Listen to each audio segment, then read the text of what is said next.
মৰাণৰ কৃষি বীজ নিগমত সমূহীয়া নখোৱা পৰ্বত অংশগ্ৰহণ কৰিলে মন্ত্ৰী বিমল বৰাই। মৰাণ কৃষি বীজ নিগমৰ কৃষিপামৰ পৰিত্যক্ত ভূমিত এইবাৰ কৃষি কৰ্ম কৰিছিল স্থানীয় কেইগৰাকীমান কৃষকে। সেই কৃষকসকলে আয়োজন কৰা সমূহীয়া নখোৱা পৰ্বত অংশগ্ৰহণ কৰি এসাঁজ খালে মন্ত্ৰী বিমল বৰাই। কৃষি বিভাগৰ বিষয়া কৰ্মচাৰীসকলেও এই নখোৱা পৰ্বত অংশগ্ৰহণ কৰে। আমাৰ এই মৰাণত এখন অসম বীজ নিগম পৰিসীমিতৰ এখন পাম আছিলে।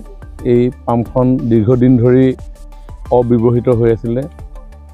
মৰাণৰ স্থানীয় বহুকেইগৰাকী কৃষকে এই বছৰৰ প্ৰথম ভাগতে পৰিত্যক্ত মাটিসমূহত কিছু কৃষি কাৰ্য কৰিবৰ কাৰণে মন মেলিছিলে আৰু ময়ো বিভাগীয় বিষয়াসকলৰ সহযোগত তেওঁলোকক খেতি বাতি কৰি মাটিডোখৰ সদব্যৱহাৰ কৰিবৰ কাৰণে আহ্বান জনাইছিলোঁ আৰু আমাৰ আহ্বানৰ প্ৰতি লক্ষ্য ৰাখিয়ে শালি খেতি তেখেতসকলে কৰিলে অলপ আৰু ৰবি খেতিও বহুখিনি ঠাইত তেওঁলোকে ইতিমধ্যে আৰম্ভ কৰিছে আৰু যিহেতু সকলোৱে মিলিজুলি টাউনৰ মাজতে খেতি ব্যস্ত হৈছিলে, নতুন ধান চপালে আৰু আমাৰ পৰম্পৰা অনুসৰি নতুন ধানেৰে এসাঁজ আঘোণৰ বতৰত খোৱা হয়, সেইটোকে নখোৱা বুলি কয়। আৰু সকলোৱে মিলি আজি জুইৰ উত্তাপ লৈ একেলগে আমি কোমোৰা আছিলে না, লাও, হাঁহ, কোমোৰা সকলোৱে মিলি আয়োজন কৰিলে আৰু সকলোৱে আমি একেলগে বহি বিভিন্ন ধৰণৰ কথা বতৰা অৱশ্যে পাতিছোঁ। আমাৰ ইয়াতে এগ্ৰিকালচাৰ ডিপাৰ্টমেণ্টৰ বিষয়াসকল থাকে। এই মাটিখিনিত আমি আৰু কি নতুন প্ৰযুক্তিৰে কৃষি কাৰ্যত আমি আত্মনিয়োগ কৰিব পাৰোঁ সেই বিষয়ে আমি আলোচনা কৰিছোঁ।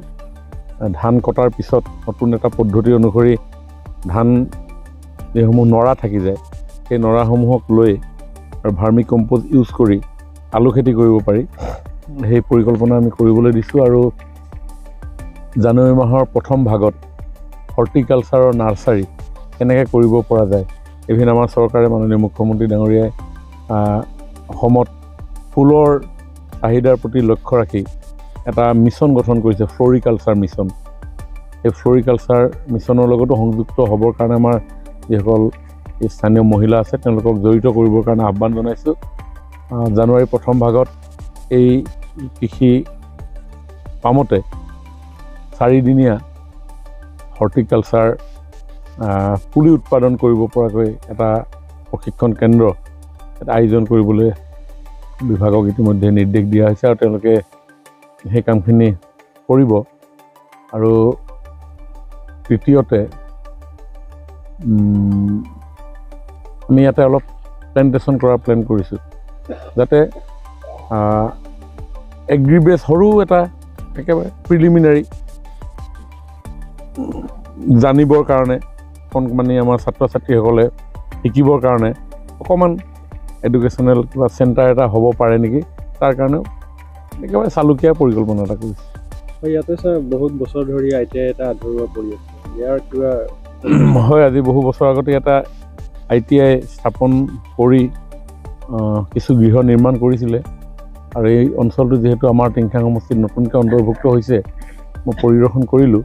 পৰিদৰ্শন কৰাৰ পিছত আমাৰ যিটো বিভাগে চোৱা চিতা কৰে সেই বিভাগৰ এডিশ্যনেল চিফ ছেক্ৰেটাৰী কমিশ্যনাৰ তেখেতসকলৰ লগত কথা পাতি এইটো আমি ৰিকনষ্ট্ৰাকশ্যন কৰিবৰ কাৰণে আহ্বান জনাইছিলোঁ। কিন্তু এতিয়া গোটেই বিষয়টো অকণমান বিবেচনাধীন হৈ আছে। এনেকুৱা ধৰণৰ পৰিত্যক্ত অৱস্থাত থকা ইনষ্টিটিউটসমূহ PPP মোডলৈকে লৈ যোৱাৰ কথা চৰকাৰে বিবেচনা কৰি আছে আৰু সেই বিবেচনা সিদ্ধান্তত উপনীত হ'লে আমি এখন PPP মোডত আমি আৰম্ভ কৰিব পাৰিম। আনহাতে ছাৰ মৰাণ দৈনিক বজাৰটো ছুপাৰ মাৰ্কেট বনোৱা যিটো পৰিকল্পনা, কিবা তাৰ কাৰণে ইতিমধ্যে আমি কেইবাটাও বিভাগক লৈ আমি এদিনাখন পৰিদৰ্শন কৰিছিলোঁ আৰু ইতিমধ্যে অসমৰ লোক নিৰ্মাণ বিভাগৰ বিল্ডিং শাখাক এই ক্ষেত্ৰত এটা ডিটেইল প্ৰজেক্ট ৰিপৰ্ট তৈয়াৰ কৰিবৰ কাৰণে আমি আহ্বান জনাইছিলোঁ। সেইখিনি কাম ইতিমধ্যে কনচালটেণ্টে কৰি প্ৰায় শেষ পৰ্যায়ত উপনীত হৈছে আৰু গভৰ্ণমেণ্টৰ পুঁজি সাপেক্ষে আমি এই কামো আমি আৰম্ভ কৰিবৰ কাৰণে চিন্তা আৰম্ভ কৰিছোঁ।